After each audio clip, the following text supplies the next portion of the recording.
હરે રામ રામ રામ હરે હરે. નમસ્કાર દર્શક મિત્રો, સુપ્રભાત, ગુડ મોર્નિંગ, જય શ્રી રામ ભક્તજનો. મોજમાં છો ને? મોજમાં રહેજો ભાઈ. હા, મોજમાં રહ્યો, આનંદમાં રહ્યો, હરખમાં રહ્યો અને હરિની ફોજમાં રહ્યો. અમારા વિડીયો જોતા રહ્યો તો ધાર્મિક, સાંસ્કૃતિક અને સામાજિક વિડીયો તમારે જોવા હોય તો આપણે સંતોષ યુટ્યુબ ચેનલ. હા, જય શ્રી રામ. હાલો તો આપણે આજે છે ને આજે છેલ્લો દિવસ છે ને આજ પૂર્ણાવતી છે, તો જઈએ આપણે. હાલો તમે અંદર આવવું હોય તો. હા, જય શ્રી રામ. હા, તો આજે આપણે પોથી યાત્રામાં જોડાવાનું છે હો. હા હા, તમારે અંદર આવવાનું છે ને તમે ગલાલ લાવશો કે નહીં લેવો એ પાછું મને કોમેન્ટમાં કહેજો. જય શ્રી રામ. હા, આ કથા ક્યાં છે, શેની કથા છે એ હું તમને છેલ્લે બતાવીશ, તો વિડીયો બન્યા રહેજો.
જય શ્રી રામ. જોઈ શકો છો તમે આ ટાંકલી રામકથાની આજે પોથી યાત્રા નીકળી છે.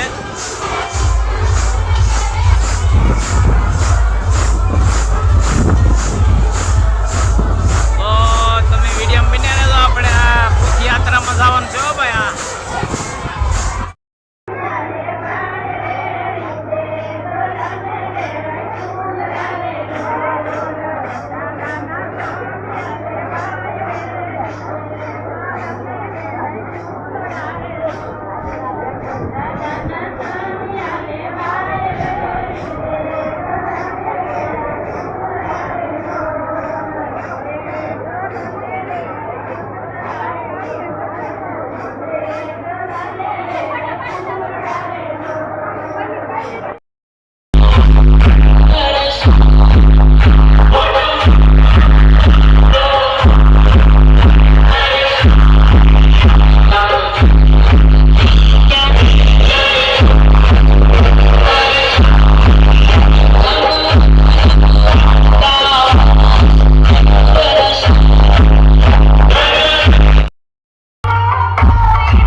શ્રી રામ મિત્રો. તો આ કથા આપણે છે ને રામકથા મહુવા તાલુકાના ટાંકલી ગામ ભોળાનાથના સાનિધ્યમાં છે. માતાજીના કેટલા દળના દયા મળી એકદમ રાહ ક્યાં ઊંધા ડુંગર ને આ ઊંધા ઓલામાં ગાતા હોય ને તેથી માતાજીની મૂર્તિ દેવાની. ઈ ક્યાં આવ્યો શું બને ઈ ક્યાં આવ્યો નામ સાંભળેલું છે એટલે ત્યાં હેનું થાનક છે સાઉન્ડમાં એ આપણે વલસાડ પાસે આ મને પડે એ રીત તો બહુ વલસાડ પાસે તો પાનેરા છે આજો રાજસ્થાનમાં રાજસ્થાનમાં ઈ જુદું પાછું માતાનો મઢ. ના એ સાઉન્ડ નકર ના હા સાઉન્ડમાં નું મેન થાનક ન્યા હા સુંધામાં માતાનો મઢ. છે સા તો મસ્તીની બનાવી પણ પાણી કેમ પીવાતું હા દાંત નબળા પડી જાય પછી તો સા પીને પછી પાણી ન પીવાય પેલા દાંત ગરમ થઈ જાય ને પછી પાછા દાંત ટાઢા થઈ જાય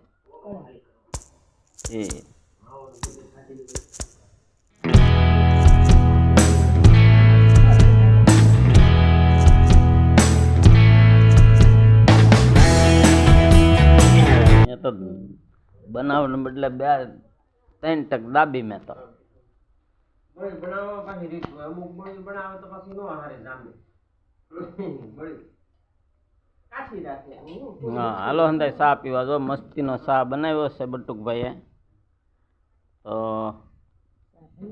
ચા પીએ છીએ અહીંયા વાત કરીએ છીએ. ભગવાનની વાત કરી છીએ જય શ્યારામ. તો અત્યારે જો આ ભાઈબંધને ઓલે ચા પાણી પીવા જતા ને આનંદ મંગલ ઘરી કર્યો ભક્તિની વાતો કર્યું. તો આ વિડીયોને વિરામ કરતા પહેલાં તમને કહું છું લાઈક કોમેન્ટ સબસ્ક્રાઈબ એમાં કદાચ બહુ રસ ન લ્યો તો કાંઈ વાંધો નહીં.